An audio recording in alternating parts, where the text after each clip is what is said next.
نازل کرتا ہے۔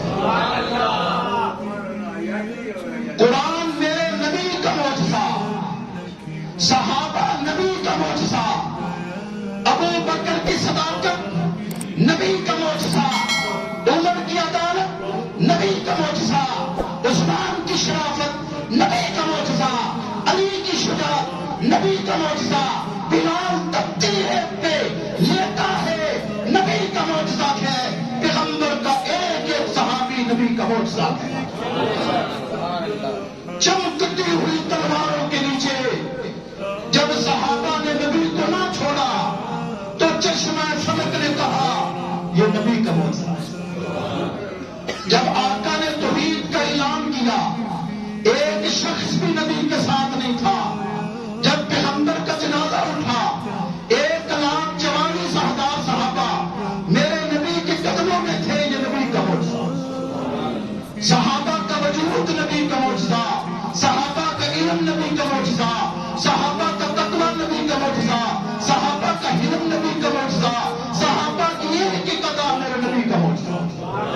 قرآن معجزہ نبی کا معجزہ، صحابہ نبی کا معجزہ، ختم نبوت نبی کا معجزہ۔ ختم نبوت مکہ کے جلال سے ظاہر ہے، ختم نبوت مدینہ کے جلال سے ظاہر ہے، ختم نبوت نبی کے چہرے سے ظاہر ہے، ختم نبوت مہر نبوت سے ظاہر ہے، ختم نبوت قرآن کے الفاظ سے ظاہر ہے۔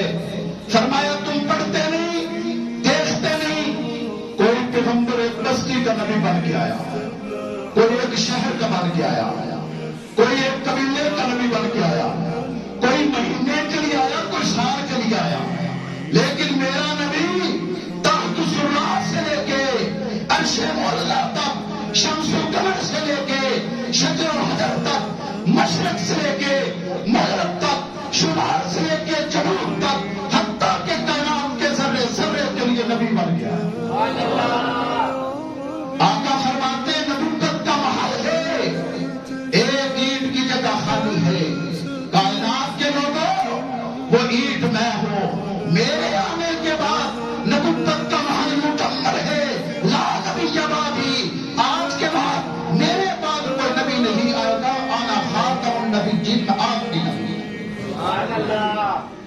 پیغمبر کی ختم نبوت نبی کا معجزہ۔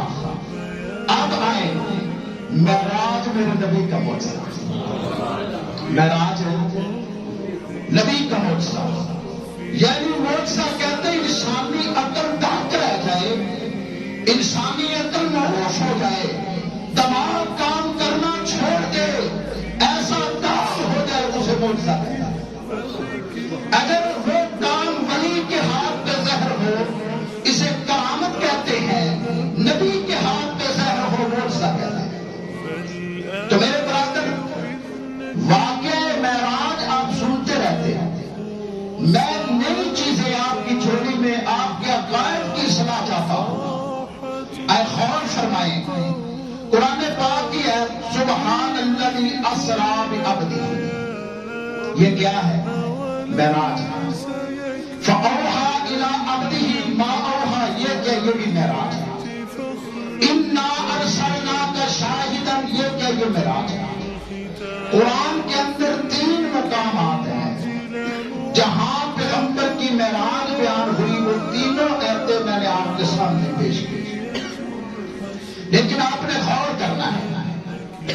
اللہ فرماتے سبحان الذی اسری بعبدہ، اسری توجہ پوری توجہ چاہیے، اسری بعبدہ، بی محمد نہیں کہا، بی احمد نہیں کہا، بی رسول نہیں کہا، بی نبی نہیں کہا، مزمل نہیں کہا، مدثر نہیں کہا، احمد نہیں کہا، حمید نہیں کہا، مجید نہیں کہا، کیا کہا؟ اسری بعبدہ۔ حلوے کی پلیٹ پہ ختم دینا آسان ہے، قرآن کو سمجھنا بڑا مشکل ہے۔ امام احمد بن حنبل فرماتے ہیں قرآن اتنا آسان ہے کہ 8 سال کے بچے کے سینے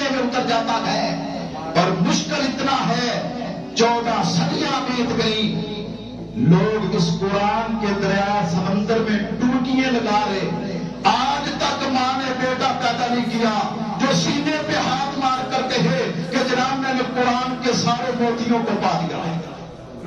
آئے غور کریں، معراج سمجھانا چاہتا ہوں۔ پلیٹ نظام لوگ جناب بڑی میٹھی میٹھی باتیں کر کے اپنا سسٹم سیدھا کرتے ہیں، لیکن عقیدے پہ کوئی بھی نہیں بولتا۔ غور کریں، اللہ فرماتے پاک ہے وہ ذات جو لے گئی بعبدی ہی، جو لے گئی بعبدی ہی، اپنے بندے کو لے گئی۔ کس کو لے گئی؟ اپنے عبد کو لے گئی۔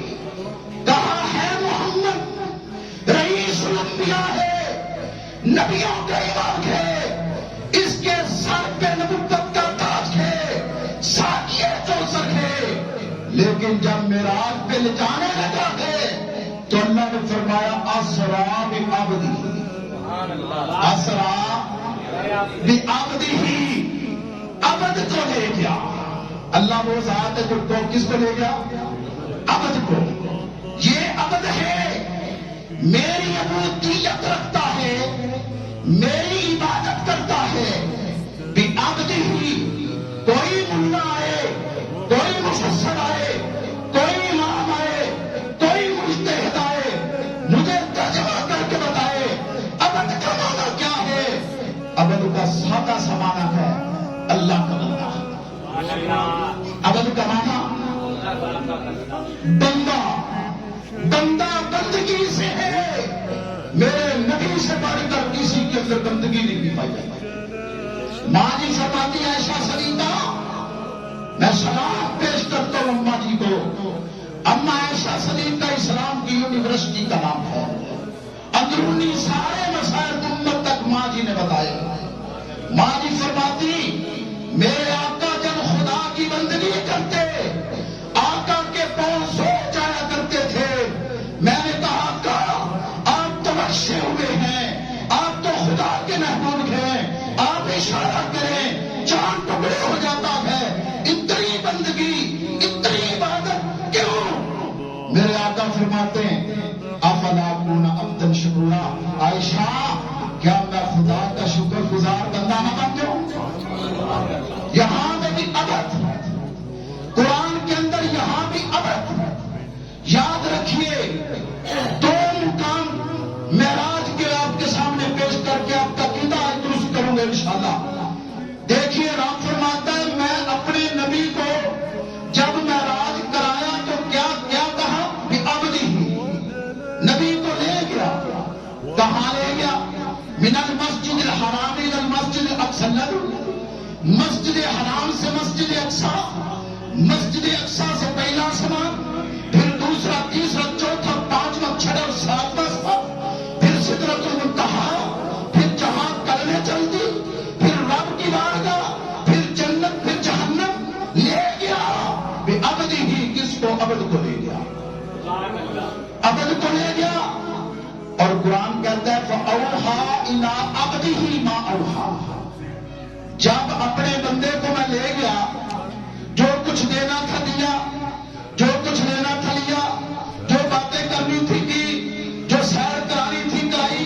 مولوی یہی بیان کریں گے، لیکن میں یہ نقطہ اٹھا رہا ہوں، رب کہتا ہے دینے کے بعد جب واپس کیا فَأَوْحَىٰ إِلَىٰ عَبْدِهِ، اس وقت بھی یہ عبد ہے، اس وقت بھی جب لے جا رہا ہے فرمایا عبد ہے، جب واپس کیا عبد ہے۔ میں کہہ رہا ہوں قرآن کیا، سبحان الذی اسریٰ بعبدہ، معراج کرایا کس کو؟ عبد کو۔ مسجد حرام سے مسجد اقصی تک پہنچایا کس کو؟ عبد کو۔